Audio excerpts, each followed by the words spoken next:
Hi, I'm here to talk about Mr. Freeze from Batman.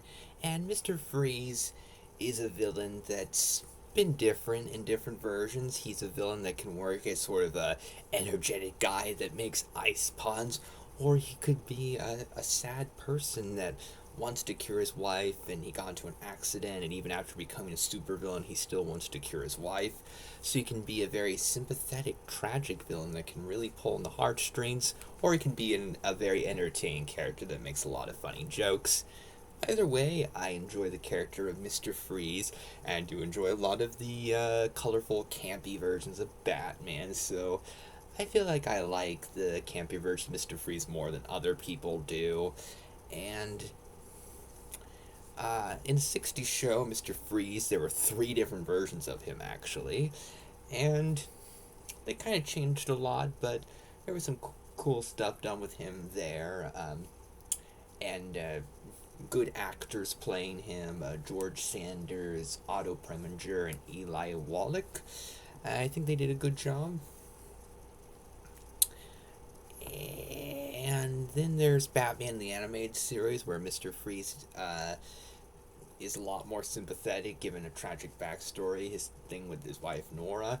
So, because of that, he doesn't necessarily have the most sparkling, uplifting, and fun personality, but he is a tragic character and one of the more sympathetic villains in the series, and he's really well written and well handled in that show.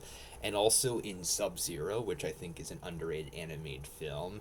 That's a really emotional one, and I really like how Mr. Freeze is handled in that. He's actually likable in a lot of scenes, and there is points where when Mr. Freeze kind of becomes more reasonable, you can root for him. And other times he is doing bad things, particularly to Barbara Gordon, but there are other times where I do feel sorry for him and I want things to go right for him. And I think it's cool to have that in a villain. And Batman Robin, the Arnold Schwarzenegger version, I like it. It's funny. It's entertaining.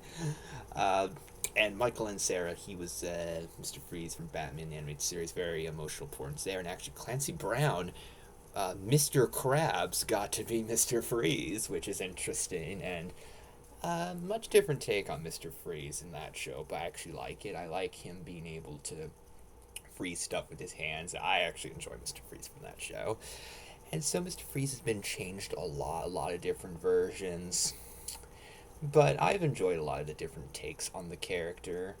Oh, and the 60s Filmation Batman cartoons with Ted Knight doing the voice, and I think Lenny Weinrib also doing the voice. Enjoyed that.